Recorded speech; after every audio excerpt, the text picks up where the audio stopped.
Another ordinary day in the world of anime and manga. An ordinary slice of life series about a group of girls taking ordinary classes in an ordinary school. What an ordinary life they must live.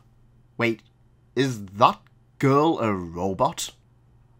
Despite its title, Nichijou is no ordinary slice of life manga, pushing the envelope in almost every ridiculous way it can. It's a classic. Some may even say it's one of the finest comedies of all time. But the question is, how did all of this come about? Well, join me as we look at the complete history of Nichijou, My Ordinary Life. A warm salamat pagi to everyone. This is that man, that is my merchandise, and thank you ever so much for clicking on this complete history of Nichijou. If you like this kind of content, please leave a like and consider subscribing, and let me know in the comments what series you would like to see me do a complete history of in the near future. Nichijou is a comedy gag manga series written and illustrated by one Keiichi Arawi, running from December 2006 until December 2015 and being comprised of 10 volumes. Born on December 29th, 1977 and raised in Gunma Prefecture, Keiichi Arawi always had an interest in the comedic and bizarre. While he grew up in Maebashi, he attended Isekaki Commercial High School, a school that would ultimately form a basis for the school Nichijou is based in. Originally starting work as a typesetter, Arawi soon developed an interest in manga, and at the age of 19, he started drawing short stories for Media Factory's Comic Flapper, most notably on his first series, Kazemachi, which ran from January to March 2006. However, by this time, Kadokawa had their eyes on Arawi's work, and he soon began work on Nichijou. It's very quickly becoming a fan favourite and mainstay in Monthly Shonen Ace magazine. Rely on the subtle hilariousness of ordinary situations, bringing the mundane and ordinary and cranking it up to 15. He's a master of constructing comedic scenes with an extremely clever setup, perfect punchlines, and a clever delivery managing to balance absurdity while grounding it into a relatable scenario for the reader, which only accentuates the experience. His artwork is simple, but it does what is required. This being a gag work, you aren't going to have incredibly realistic characters or a dark grim world. No, it's simple and cute, in a world that everyone can call home. You may even compare his artwork to Azumanga Daioh by Kiyohiko Azuma, a title that Arawi was a fan of. You can see the inspiration between the two series. Arawi's works are incredibly light, with enough content to make you think about the situation, but not enough to keep you awake at night. A master at his craft, you can rest assured that should one of his series tickle your fancy, the rest of them most certainly will.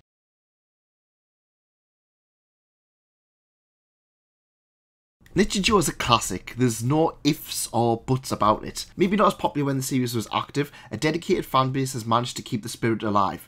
It frequently hits top 10 funniest anime and manga lists. This is because of the way it's delivered. The mundane story is boosted by ridiculous comic timing, while also maintaining a peaceful situation. It pushes enough for the series to be unrealistic, while part of me wonders if, in a peaceful town somewhere, this stuff is actually going on. Probably not. But still, one can dream. Nichijou focuses on the ordinary lives of three high school girls, Mio, Yuko, and Mai. Their ordinary lives are soon entwined with this new girl in school, a robot girl named Nano, created by the young genius Hakase, who lives with their talking cat, Sakamoto. They are often joined by an ensemble cast. In some ways, it's kind of like a sketch show. When certain characters appear, you expect a similar story.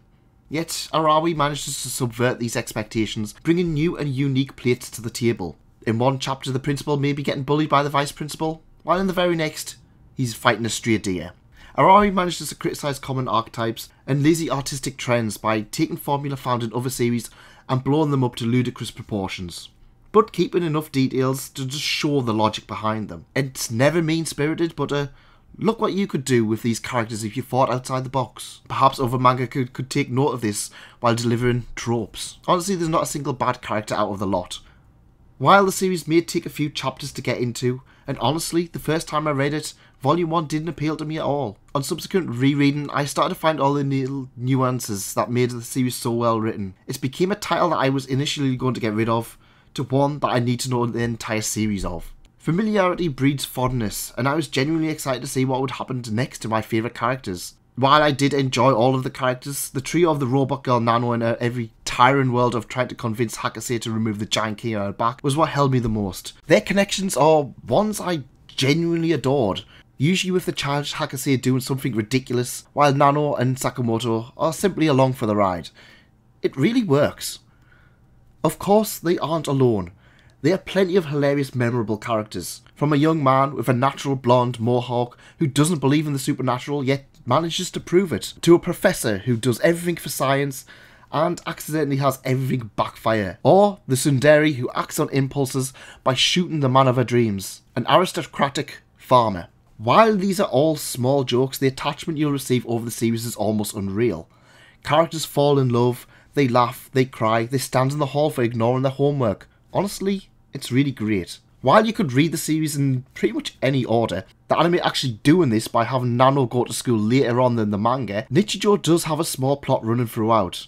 It's light enough that you can just ignore it and be able to just enjoy stuff as it happens. One of the things I really love about the series is how it seamlessly mixes 4-koma and regular manga panels to tell the narrative, with the main girls getting regular style and Nano and the other side characters getting 4. This blend actually really works.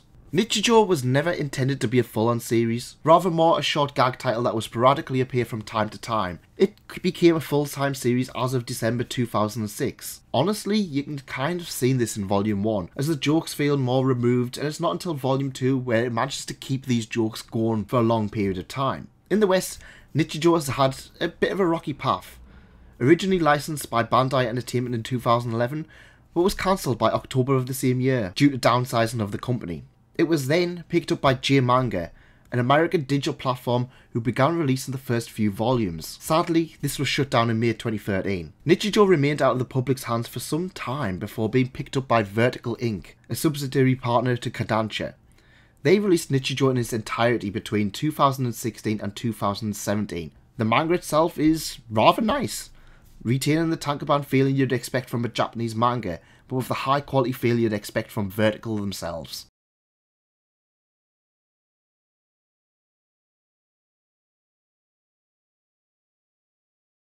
Nichijou was destined to have an anime, and in April 2011 it began airing. But who would pick up such a task?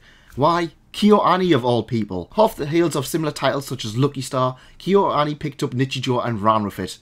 And oh boy, did they run with it. Running for 26 episodes and an over-year on top, the Nichijou anime is one of the greats. Definitely underrated for KyoAni standards. It retains the simple charm of the original manga, while also managing to have an incredibly high quality touch to it. It covers most of the series, adapting largely the content of volumes 1 to 6. Given that it's a gag manga and the high amount of episodes, some of the touches are fantastic on it. It rarely feels drawn out, but simple gags are given a lot more airtime to breathe and expand. If you're unsure on the series, I would certainly recommend it, but I'm not going to lie, it's not to everybody's tastes. One of the things I love about the series is that it not only adapts Nichijou, but also skits and gags from Araoi's other manga, Helvetica Standard, a 4-koma random short series outside of the Nichijou manga. However, in the anime, not only are those skits included, but characters are also reading the manga itself. It's a fun little self-reference. The opening and ending for Nichijou are a self-reminder for anybody who's seen the series. Perfectly aligned with the series itself, it opens with an over-the-top, comedic, yet down-to-earth, upbeat track that braces you for the hilarity of the series, while the ending calms you down and says, time for bed, fun's over. The second ending is incredibly relaxing, showing the entire cast on a rainy day. It's a reminder that everyone in the series has their own merit. Reception for the anime has been rather mixed, with some praising it to the high heavens, while others claiming it didn't even crack them a smile. Personally, I found it to be incredibly strong, but the comedy is different to different people. It may not appease fans of seinen or the fans of current KyoAni. In the West, much like the manga, the anime has had a bit of a struggle when it comes to licensing, originally being picked up by Bandai Entertainment before being cancelled. It was saved by Madman Entertainment and released in Australia and New Zealand. Finally, Funimation managed to pick up the title in 2017, almost 6 years after the initial release. A re-release brought the dub to us in July 2019. Currently, there are no plans to release the series in the United Kingdom, despite Funimation being owned by Sony now. But hey, we're getting another Fairy Tail compilation, so we know where the priorities are at.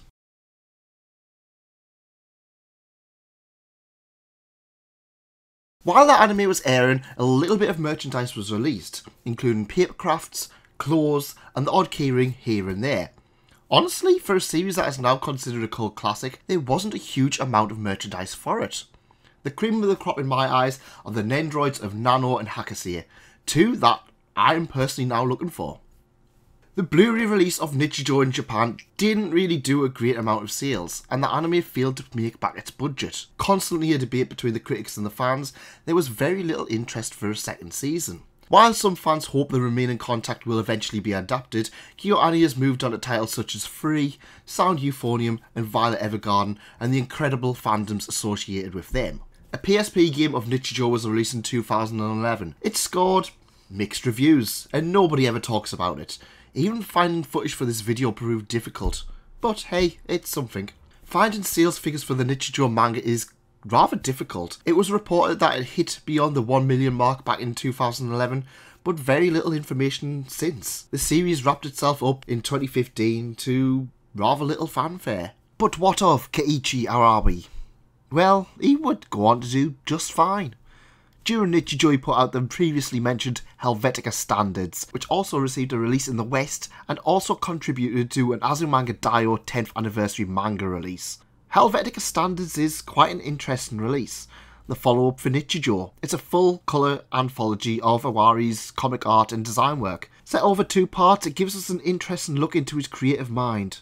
For fans of Nichijou, it's an absolute must, giving us insight into the series that may have otherwise been overlooked. Not long after Nichijou, he began his next series, City. Set in an unspecified city, it follows the ordinary lives of the city folk in their mundane, yet bizarre, day-to-day experiences. And I know what you're thinking. Yes, it is essentially the spiritual successor to Nichijou. So far, I'm really enjoying it. It's released by Kodansha, so I'd certainly recommend checking it out next time it's on sale. For me, Nichijou has cemented itself as a mainstay in my collection. One I can dip in and out of whenever the mood strikes a fancy. The Blu-ray, a definite rewatch. This manga continues to push the buttons for what I want after a long day at work. It's definitely what I hope others will pick up. Thank you ever so much for following me on the complete history of Nichijou. It really means a lot, and if you do want to see more of this, please make sure you subscribe. Thank you for watching, and thanks again for staying. Goodbye for now.